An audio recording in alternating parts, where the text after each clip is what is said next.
One of my favorite things to do are the ripoff lists, and this one's a little bit different since we're doing Dracula ripoffs, so what I like to think of as discount Draculas or off-brand Draculas. And since there's so many Dracula movies out there, this is literally just the tip of the iceberg, but tons of movies actually took the character and adapted the story in interesting and innovative ways. These are not 10 of those. I mean, what else would you expect for Turkey Day? Number 10. Back in 1998, we get the interestingly titled Die Hard Dracula. Come out to Transylvania, we'll get together, have a few laughs. What happened to my career? It was written and directed by Peter Horak, and it's his only foray into either writing or directing, but before this he had actually had a long career doing stunts. Dracula's coffin just kind of flies around to the Valkyrie in a scene that I'm not quite sure is supposed to be serious or funny.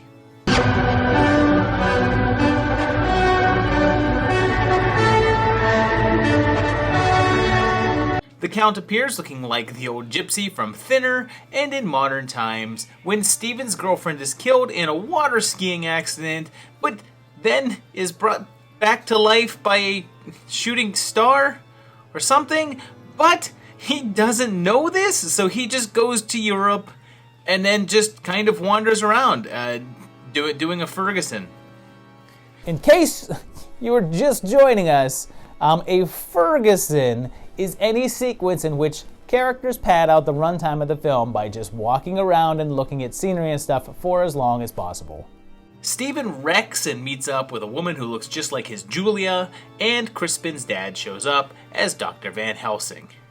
I should point out that Dracula is played by Ernest Garcia, who just a little earlier had also played a vampire in Dusk Till Dawn, and they very obviously overdubbed all of his dialogue. May I offer you a cigar? No. Maybe yes. Oh, excuse me. It's kinda hard to tell if they were going for a sort of comedy. I'm an American, and we're tough. Like, there's a whole sequence where Dracula has to go to the dentist, but Van Helsing tips him off to pull out his fangs, which seems really silly, but they kind of play it straight. And I have to say, it's pretty terrible, but it's also really watchable and fun. Try it sometime, just to put your lips together and suck. So yeah, recommended. Number 9. Headed more down the road of intentional comedies, how about 1974's Old Dracula, also called Vampira, which features the great David Niven as our Count. He's getting old, so he invites a tour group of Playboy playmates to the castle for victims. He's trying to revive his lost love, Vampira, and using the blood of the bunnies to do it. But, whoops, one of them was black, so she turns black. I guess that's how transfusions work. But I rather suspect it's like washing blue socks with white shirts. The color runs, and the only way to get the whiteness back is to wash the shirts again on their own. So they head off to find white women to give a transfusion back, and they start preying on the playmate group again. He utilizes one of their group as a sort of Renfield-like character in order to get the blood samples that they need, and it should be noted that the name was changed to Old Dracula in order to cash in on the success of Young Frankenstein, and sadly, it's not a patch on that film, but it is fairly enjoyable in its own right. I mean, it's hard to have David Niven in a movie and not just be charmed with it, and Teresa Graves is great as Vampira. If you're into 60s era films, even though this is from the 70s, you'll get a kick out of this one, although it does end with some pretty embarrassing blackface. Number 8. Okay then, maybe this one is a little bit of a stretch to fit the theme, but let's watch 1997's The Creeps, also known as Deformed Monsters from Full Moon. It was directed by Charles Band himself, and this one was right on that brink of when the company went from putting effort into their movies to just churning out nonsense. So we have this scientist seeking out the original manuscripts of famous monster tales like Frankenstein and stealing them. Librarian Anna tries to track it down, so when she teams up with a video store clerk / detective, and we see that the other manuscripts he's using are The Werewolf of Paris, a 1933 novel, The Mummy by Nina Wilcox Putnam, which is a goof kinda because although she did write the story which the Mummy film was based on, it was entitled Cagliostro. I'm sure in the movie Berber just says mummy to make things easier to understand, so it's whatever. He finally gets a copy of Stoker's Dracula, and his plan is to use the books to materialize analogs of Drac, Frank, the werewolf, and Mummy using Anna as a sacrifice, but his process is interrupted halfway through.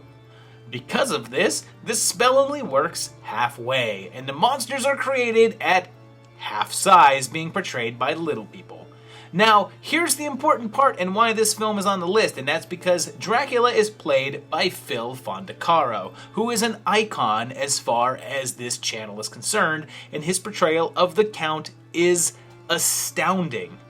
It's clear that even though the film's subject matter is goofy and sort of a joke, Phil treated the role with all seriousness. We, nightmares, made flesh, shall walk the night again.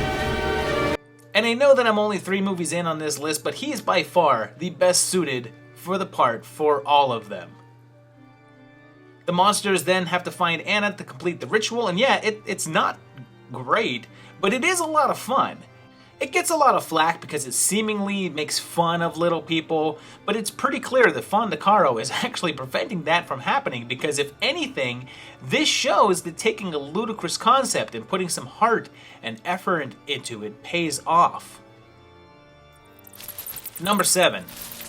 It's another Full Moon movie, and they had already dipped into vampire territory with the Subspecies series, so I guess when they heard about Dracula Untold coming out, they rushed out their own version with Dracula the Impaler in 2013, which was also just called The Impaler. It's in the present day and has a bunch of high school friends heading off to college. Now, it's been a while since we've seen such a blatant casting of people in their late 20s and 30s playing high school kids, and it's hilarious. They go on a trip together to Romania to visit Castle Dracula, and they get a rundown of the Count's origins, who made a pact with the devil for power and immortality in order to defeat his enemies. Soon, painted up guys in underpants start showing up to force feed people. Oh, okay. Our lead, Dominic, is American, but played by Teo Seligo, who is clearly doing an American accent, and not very well. I'm so sorry, I really didn't mean to. Wander into my chambers? I was actually looking for Greg and Sean, the big guy and the small guy. There's a lot of roaming around the castle at night, but at least it looks pretty, and most of the acting is pretty decent, and compared to most of the other Full Moon features from about the past decade or so, it seems like some time and effort went into making it. That being said, it's pretty boring, and for a movie that's supposed to be about Dracula, well, outside of the flashback sequence, he's really not even in it. It deals more with reincarnation than anything, with a random final twist that just makes no sense, really. And if you're looking for Full Moon's return to gothic horror, I guess you get it, but that's about all you get. Number 6. It is hard to peg down why there were so many Dracula movies between 2012 and 2015, but there were a ton. Maybe because production was happening on Dracula Untold and everyone thought it was going to be a big hit? Who knows? But in 2012, there was Dracula Reborn, not to be confused with a 2015 film of the same name. Contrary to most of the other ones here, this is actually a retelling of Stoker's novel, but updated to take place in modern-day Los Angeles. We've got Jonathan Harker, still a real estate guy, but dealing with his industrial space, and our Dracula is a rich businessman, and oddly enough, played by a man who mostly appears in movies as a Tom Cruise double. It mostly follows the plot of the book, but gets pretty loose with it, and for some reason, there's several scenes that are clearly shot against a green screen, and They're like simple scenes, like these two people in a wooded area. Like, why would they green screen this? Especially when in the next scene you actually have them in a similar area.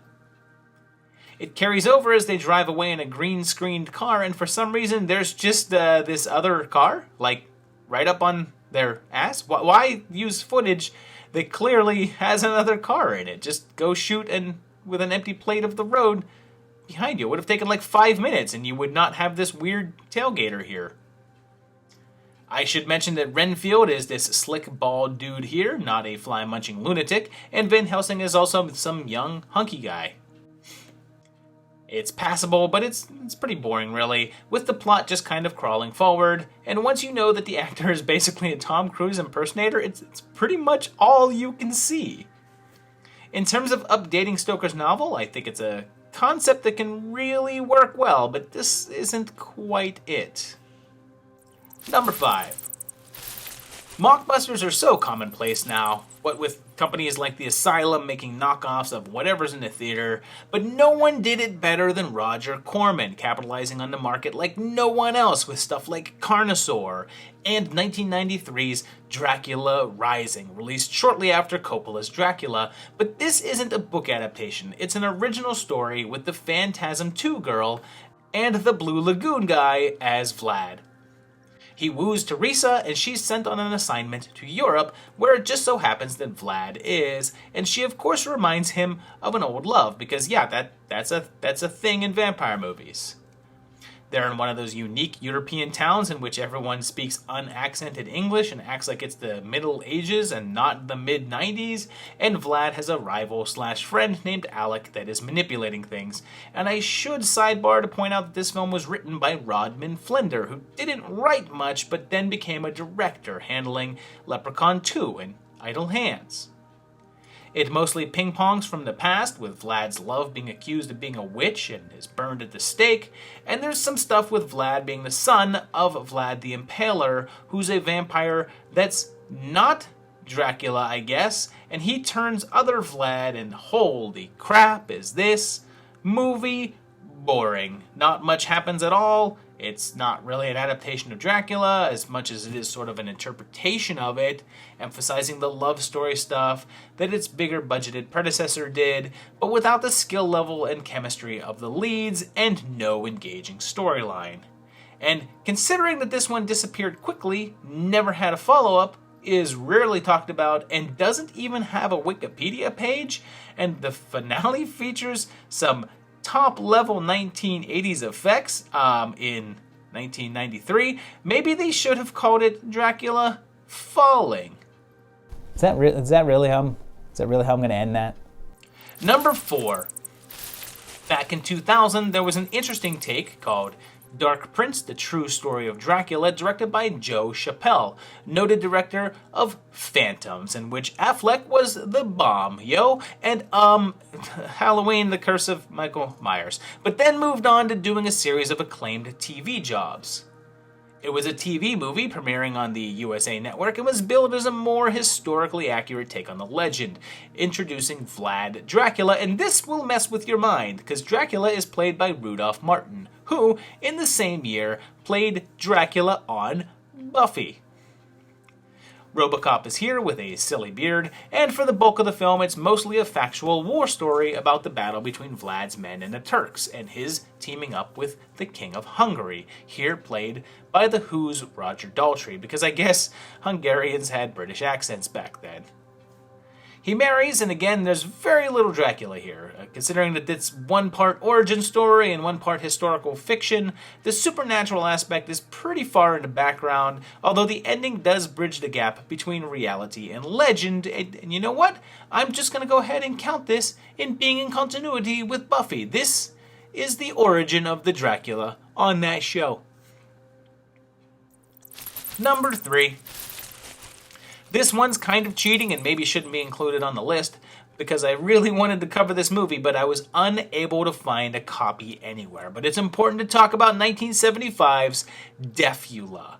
Now, I was able to watch the trailer, but not the whole movie, but it's about Dracula, and the whole movie is in ASL. There's seemingly a voiceover for those who are not inclined to read sign, and is the first film to be completely in ASL. I can't really get too into it because I've only seen a few minutes, but I would love to watch the whole thing. Many of the actors were deaf themselves, and the original release was completely silent. That voiceover was only added later on for further distribution. And yeah, I really love to see this. If you have a copy, send it to me, please. For you, the battle is finished. Ended. Number 2. Here's a weird one. In 2004, there was the strange case of Dracula 3000. Why is it strange? Well, 4 years prior, in 2000, there was a film called Dracula 2000 that was a theatrical release. It had a couple of sequels, and I'll definitely be doing a timeline on it at some point, but this wasn't 2000, it was Dracula 3000, also known as Dracula 3000 Infinite Darkness, and you might assume that it was a sequel to Dracula 2000, or at least a part of that series in some way, but no, it's completely unconnected, and it's its own thing, and that thing is Dracula in space. So we have Abraham Van Helsing, space captain, and also Johnny Rico, and his crew is salvaging a ship that was run by a Dracula of the Andy Warhol variety, and Zeus is here too. And Baywatch's Erica Eleniak, who is apparently in E.T., I guess when she was a kid? Oh, okay. And of course, Coolio, listening to modern rap music and secretly smoking pot, because, you know, in 1,000 years, music is still the same, and I guess pot is illegal still. Like, the difference between then and now would be the difference between us and the year 1020, which was in the medieval era. So you'd think that language, clothes, science, and, well, everything would be 1,000 years ahead of us. They all kind of argue a lot for no reason, and they find a bunch of coffins there, and something comes out and turns Cools. Did I ever tell you how many times I see you and want to ejaculate all over your bazonkas? And Dracula shows up in classic garb, and where do you find wooden stakes on a spaceship? Luckily, pool is still a thing, 1,000 years into the future. The wackiest bit is that it's not even intentional that the vampire's on the ship with a Van Helsing. It's just a coincidence. It's like the last vampire in the universe, and it just so happens to end up on a ship with the last Van Helsing descendant. It's really not good, but it's also not as bad as its reputation, and not really as much fun as you'd expect, although Coolio seems to be having a pretty damn good time. It also just kind of ends. There's no final confrontation, really, and they just kind of decide to fly the ship in the sun, and they do. It's not treated as a big climax or anything. They just do it. It's not even handled like a cliffhanger or anything. It's just over. But you know what? I was okay with that. Number 1. You can imagine how excited that people were when they heard the phrase Dario Argento's Dracula. But little did they know that they were going to get Dracula 3D in 2012. It starts off with CGI vampire owl, and Jonathan Harker rolls into town, meeting up with Lucy, and if you thought it was impossible to outwooden Keanu and Winona, you better think again, because Asia Argento and Eunax Ugalde are here to read their lines like 1950s science fiction robots. I cannot stay long. The Count is waiting for me. I only wanted to thank you for writing to Mina that he was seeking a librarian. Oh, it was no trouble at all. You'll see, you will enjoy working for the Count. He's a true gentleman, and he has done so much for this town. And then, oh no, look out for that very real spider. Speaking of real, everyone's hair looks like real hair that people have on their heads, and Dracula finally shows up, and it's Baron Strucker. And it's kind of a remake. Listen to them. The children of the night. What music they make. Except with, well, this.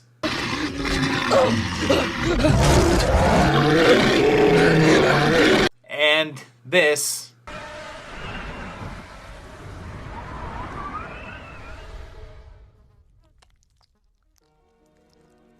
And this.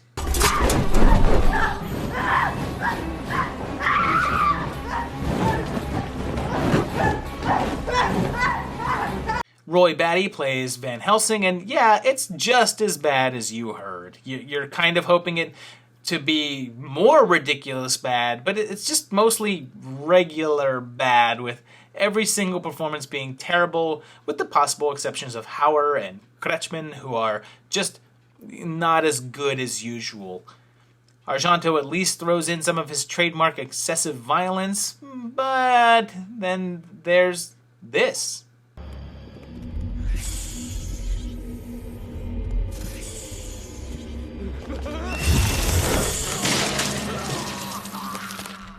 Who would have thought that this would come off all right? Who sat down and said, wouldn't it be great if Dracula could also change into a giant praying mantis and kill someone? Oh, the audience would be so stoked for that. The funny thing is with a little zippier pacing, this could have reached a unique sort of cult status like Troll 2 or something, because it teeters. It teeters on the edge of so bad it's good categorization, but it just never quite gets there. So there you have it. It's 10 movies that are Dracula, but not quite. Off-brand Draculas. I hope you enjoyed those. If you've seen any of them, or if you want to see any of them now, let me know down below in the comments. You can help me make fun of these. Let me know some other Dracula movies that you know of that are not so great. There's plenty that are pretty great. Monster Squad's obviously one of them. And there's a few of these in this list that I would certainly watch again and again. I like several of these, even though they are quite bad. Let me know down below. Also, like this video, please share the video. Subscribe to the channel as well, too. Clicking that little bell for your notifications. And check out the Patreon page at patreon.com/movietimelines. These guys over here, they are there, and they do all the fun things that the patrons do, like vote on the dead last episodes and such. And you can as well, too, by going there. In the meantime, keep on watching the videos, and I'll see you very shortly for another great one. Thanks a lot, guys, and bye-bye.